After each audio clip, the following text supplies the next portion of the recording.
In the world of Motogp, fortune can change in an instant.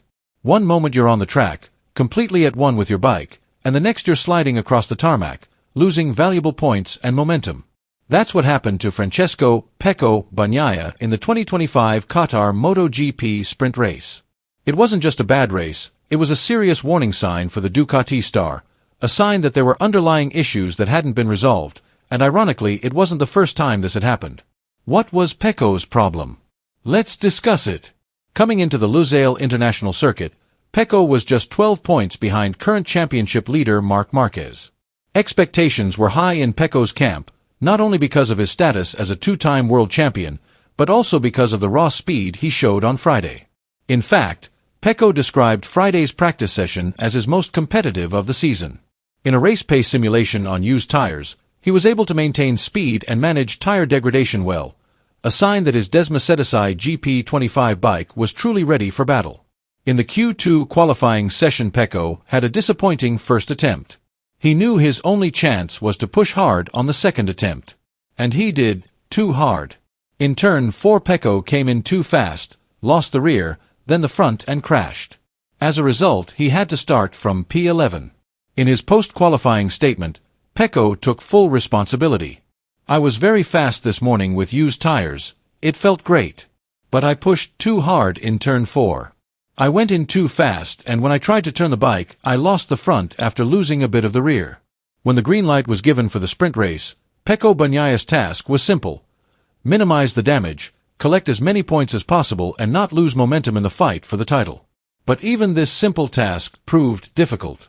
While the other riders, including Jorge Martin, who was not in the best physical condition due to injury, were able to show aggression by making several overtaking maneuvers, Pecco looked like he had lost his teeth. He was stuck in the middle of the pack and had a hard time breaking through to the front. In the end, he could only finish 8th, more than 10 seconds behind the sprint winner Marc Marquez. Even more painful was the fact that Pecco was the Ducati rider with the worst result of the 6 Ducati riders who managed to finish in the top 10. A result that was far from what was expected, especially for a defending world champion who is usually so dominant. Pecco Bagnaia finally revealed one main reason that he felt had a big impact on his performance in the sprint race, and it was not a new one. He pointed to something that is well known among technicians and riders: the sprint fuel tank configuration.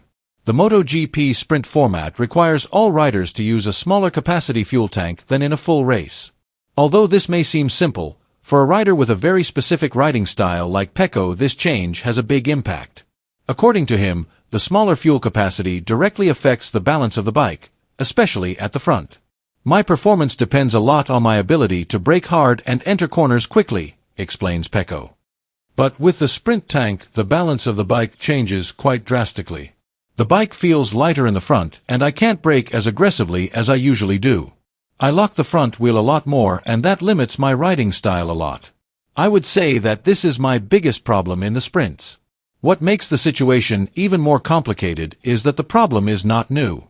Pecco admits that since the sprint race format was introduced 3 seasons ago, he has experienced the same thing over and over again. Every time he faces a sprint race, this challenge always arises, and so far there has been no technical solution that can really overcome this imbalance. However, Pecco and his team have continued to try different approaches to suspension setup and weight distribution, but the results have been inconsistent. Pecco's reliance on braking as a key element of his performance makes this challenge even more pronounced, especially when other riders are able to adapt more easily to the changing character of the bike in sprints. This seemingly simple technical issue can have a huge impact on race results. In the context of a very tight competition like Motogp, where a tenth of a second can mean the difference between the podium and the middle of the pack, even a small imbalance can be a big obstacle to the optimal performance of a world champion like Pecco Bagnaia. The situation that Francesco "Pecco" Bagnaia is facing this season seems to raise more and more big questions, especially considering the extraordinary performance of his new teammate, Marc Marquez. What makes the issue even more complicated and confusing is the fact that only Pecco has struggled to be consistent with the Ducati bike, a problem that other riders in the factory ranks do not seem to be experiencing. Marc Marquez, who has just joined the Ducati satellite team Gresini, has actually been very impressive. In the first 4 rounds of this season, Marquez has taken 4 consecutive sprint wins, a feat that has immediately put him at the top of the standings and revived his aura of prowess as he defended Honda in his glory days. I am the only one who feels this way. Maybe that's why Ducati doesn't prioritize finding solutions, Pecco complained in frustration after the final round. His statement conveys a deep sense of frustration, as if Ducati only focuses on what works and ignores individual problems, even if they come from the reigning world champion. While Pecco has only scored 2 points so far, a figure far from what is expected of a Ducati factory rider, Marc Marquez is getting further away and showing that he is able to adapt quickly to the characteristics of the disastrous bike. Not only is he fast in a lap, but Marquez also showed his typical skills: aggressive overtaking, very late but precise braking, and the ability to fight in a dense group without losing the rhythm. Although the sprint result this time was far from what was expected, Pecco has not lost his spirit. He still has great confidence to perform better in the main race on Sunday. For Pecco, the main race is always a different stage, where strategy, consistency, and bike durability play a much more crucial role than in the short and intense sprint race.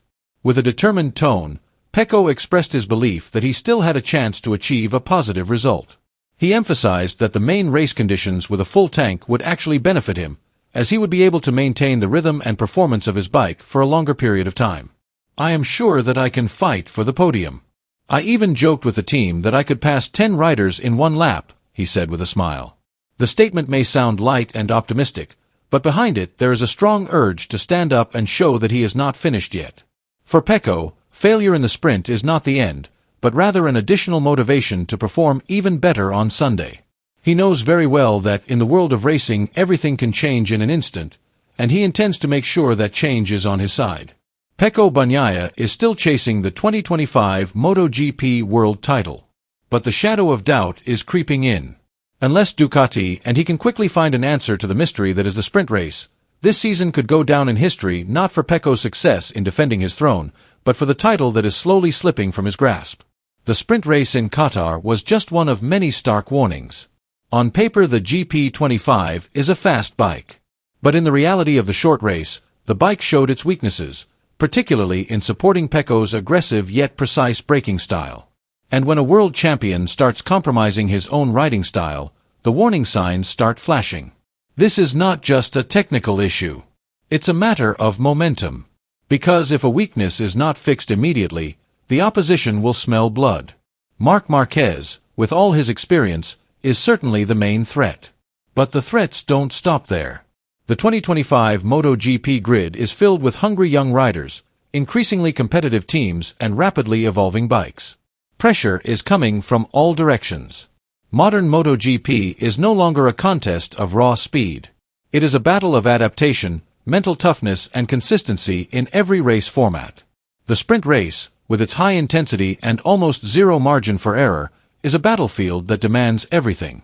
Do you think Pecco still has a chance to turn things around this season? Let us know your thoughts in the comments section.